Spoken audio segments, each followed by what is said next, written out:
अस्सलाम वालेकुम। उम्मीद है आप सब बखैर व आफियत होंगे। मैप्स एंड जियोग्राफी की सीरीज़ को कंटिन्यू करते हुए आज हम स्टडी करने जा रहे हैं ओशियंस ऑफ द वर्ल्ड। लेकिन आज जो हमारा प्राइमरली फोकस होगा वो किस पे होगा, वो सिर्फ पैसिफिक ओशियन पे होगा।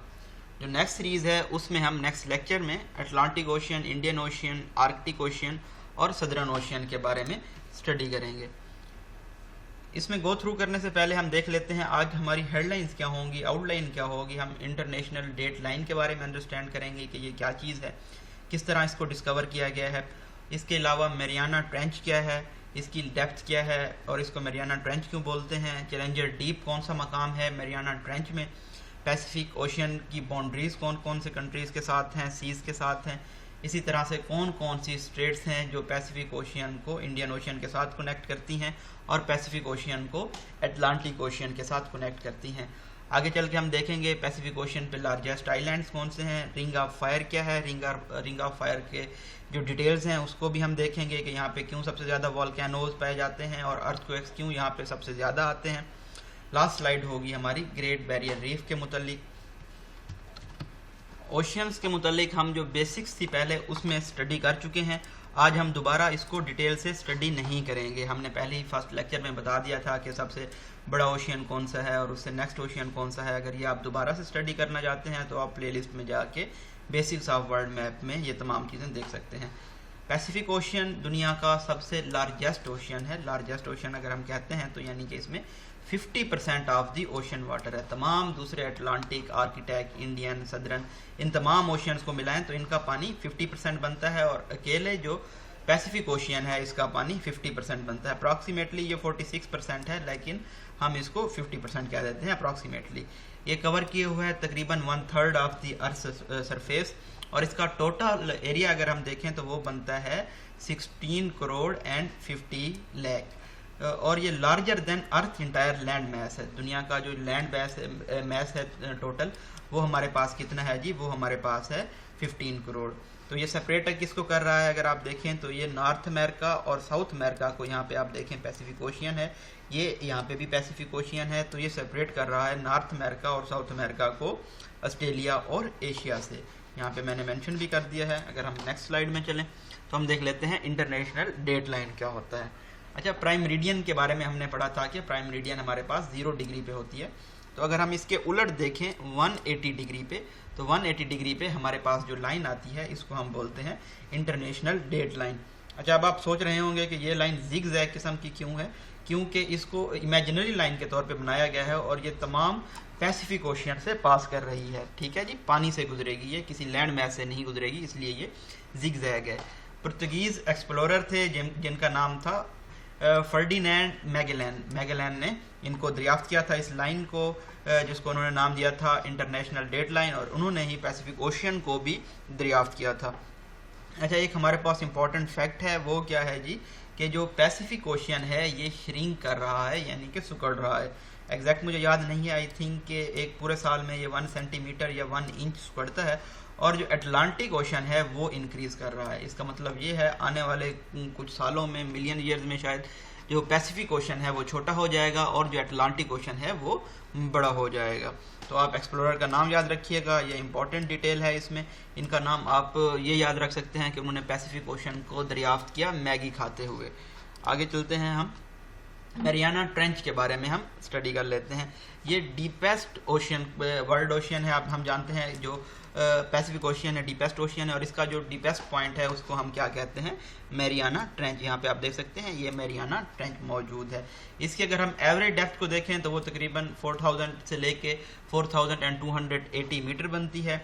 ये दुनिया का सबसे डीपेस्ट पॉइंट है और चैलेंजर डीप जो है ये सबसे डीपेस्ट पॉइंट है मैरियाना ट्रेंच का। इनको HMS चैलेंजर ने दरियाफ्त किया था, इसलिए इनको चैलेंजर डीप बोलते हैं। तो ये आप यहाँ पे देख सकते हैं सबसे जो डीपेस्ट पॉइंट है इसको हम चैलेंजर डीप बोलते हैं और ये जो है ये हमारे पास मैरियाना ट्रेंच है। नेक्स्ट चलते हैं, चैलेंजर डीप क्या है। अच्छा, इसके बारे में डिफरेंट आप अगर गूगल पे सर्च करें तो आपको इसकी डेप्थ के बारे में डिफरेंट नंबर्स मिलेंगे। गूगल पे आपको 994 भी मिलेगा, 924 भी मिलेगा, लेकिन हमारे पास US centre for coastal and ocean mapping ने जो मैयर की है चैलेंजर डीप की डेप्थ, उसके मुताबिक ये तकरीबन बनता है 10,900 94 है आई थिंक, आप दोबारा इसको चेक कर लीजिएगा। ये बिलो है सी लेवल के, यहाँ पे आप देख सकते हैं ये चैलेंजर डीप की जो है ये डेप्थ आप देख सकते हैं यहाँ पे। नेक्स्ट अगर हम चलें, पैसिफिक ओशियन तकरीबन 55 कंट्रीज़ को बॉर्डर कर रहा है।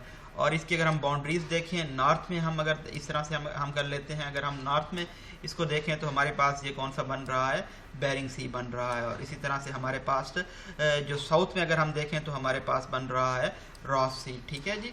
और ईस्ट में हमारे पास कोलंबिया है और हमारे पास वेस्ट में इंडोनेशिया है। तो यहाँ से आप वेस्ट और ईस्ट का आप इस तरह से याद रख सकते हैं, आई सी से इंडोनेशिया और कोस्ट ऑफ कोलंबिया, और बेरिंग सी और रॉस सी तो वैसे ही इंटरेस्टिंग नाम है, तो होपफुली ये आपको याद रहेंगे।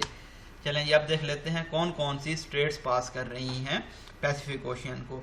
अच्छा, स्ट्रेट एक ऐसा छोटा पानी होता है जो कि दो बड़े पानियों को आपस में कनेक्ट कर रहा होता है। यहाँ पे अगर आप देखें तो आर्कटिक ओशियन के साथ यहाँ पे कनेक्ट कर रहा है पैसिफिक ओशियन को, जैसा कि हमने पिछली स्लाइड में देखा, बेरिंग स्ट्रेट, ठीक है जी। अगर हम स्ट्रेट ऑफ मलाक्का की बात करें और टॉरेस स्ट्रेट की बात करें तो ये इंडियन ओशियन के साथ कनेक्ट कर रहे हैं, इंडियन ओशियन के साथ पैसिफिक ओशियन को कनेक्ट कर रहे हैं। यहाँ पे आप देख सकते हैं ये हमारे पास स्ट्रेट ऑफ मलाक्का है और इसी तरह से ये आगे आके यहाँ पे आके हमारे पास टॉरेस स्ट्रेट बनती है, ठीक है जी।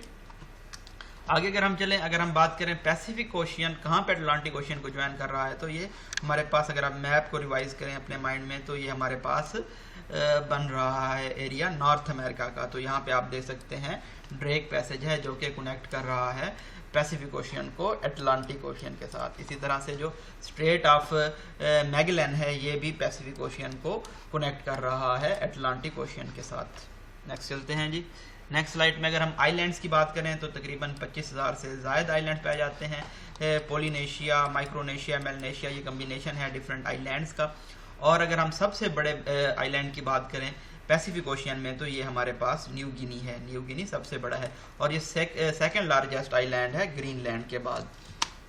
अच्छा, रिंग ऑफ फायर की बात कर लेते हैं। रिंग ऑफ फायर को सरकम पैसिफिक बेल्ट भी बोलते हैं। इसको सरकम इसलिए बोलते हैं कि आप यहाँ पे देखें तो ये इसकी सरकमफेरेंस पे है, तो इसलिए इसको सरकम पैसिफिक बेल्ट बोल रहे हैं हम। एक्टिव वोल्केनोज पाए जाते हैं इस रिंग में, बहुत ज़्यादा अर्थक्वेक आते हैं, ज़लज़ले आते हैं। इसकी जो टोटल अगर हम लंबाई की बात करें तो वो 40,000 किलोमीटर बनती है। जो 75% वोल्केनोज हैं दुनिया के वो इस एरिया में पाए जाते हैं, जो कि मोर देन 450 बनते हैं। माउंट रुआफियो जो कि न्यूजीलैंड में है, ये सबसे ज़्यादा वोल्केनोज यहाँ पे होते हैं और उसके बाद माउंट फ्यूजी में होते हैं। माउंट फ्यूजी कहाँ पे मौजूद है, जापान में मौजूद है, ठीक है। अगर हम डीपेस्ट वोल्केनो की बात करें तो वो मौजूद है वेस्ट माटा में। इसकी जो गहराई है वो तकरीबन 1100 मीटर है। ये सोमन आइलैंड में पाया जाता है। इसी तरह से 90% जो अर्थक्वेक्स हैं वो इसी रीजन में आते हैं, जिसको हम रिंग ऑफ फायर बोलते हैं। ये वजूहात क्या है अर्थक्वेक आने की, ये मूवमेंट होती है टेक्टोनिक प्लेट्स की जो बेसिस को हिला देती हैं, तो जिसकी वजह से अर्थक्वेक्स आते हैं। यहाँ पे आप देख सकते हैं, यहाँ पे ये पॉइंट्स जो आपको रेड में कलर में नज़र आ रहे हैं, तो ये पैसिफिक प्लेट्स हैं। जब ये मूव करती हैं तो इसकी वजह से यहाँ पे अर्थक्वेक्स आते हैं और वोल्केनोज आते हैं। ग्रेट बैरियर रीफ की अगर हम बात कर लें तो ये ऑस्ट्रेलिया की ऑफ कोस्ट में पाई जाती है। यहाँ पे आप देख सकते हैं ग्रेट बैरियर रीफ है और ये off the coast of Queensland है। क्वींसलैंड ऑस्ट्रेलिया में मौजूद है, यहाँ पे क्वींसलैंड है और यहाँ पे हमारे पास ग्रेट बैरियर रीफ मौजूद है। इसकी जो हम अगर लंबाई की बात करें तो ये तकरीबन 2300 किलोमीटर बनती है। इसकी जो सबसे अहम बात है, इसको आउटर स्पेस से भी देखा जा सकता है। इसको हम मैरीन पार्क भी कहते हैं। ये मैरीन पार्क क्यों कहते हैं कि आप यहाँ पे देख सकते हैं जो 25% मैरीन स्पीशीज़ हैं वो इस एरिया में पाई जाती हैं। अब बनती कैसे है, ये बिलियन ऑफ टिनी ऑर्गेनिज्म इकट्ठे होते हैं और ये मिलके हमारे पास एक कोरल रीफ बना देते हैं, ठीक है जी। ये तकरीबन 0.1% ऑफ द वर्ल्ड एरिया को कवर कर रही है। यहाँ पे हम एक अहम बात डिस्कस कर लेते हैं, वो एक टर्म है हमारे पास कोरल ब्लीचिंग। अब हम जैसा कि जानते हैं कि जो दुनिया का टेम्परेचर है वो राइज हो रहा है। टेम्परेचर के राइज होने से क्या है, ये जो टिनी ग्रुप ऑफ ऑर्गेनिज्म हैं ये डेड हो रहे हैं। इनके डेड होने से जो है ऑर्गेनिज्म जो हैं उनको अपनी फूड नहीं मिल रही, उनको अपना जो हैबिटेट है वो नहीं मिल रहा, तो उनके लिए भी ये नुकसानदेह साबित हो रहा है। इस टर्म को हम कोरल ब्लीचिंग कहते हैं।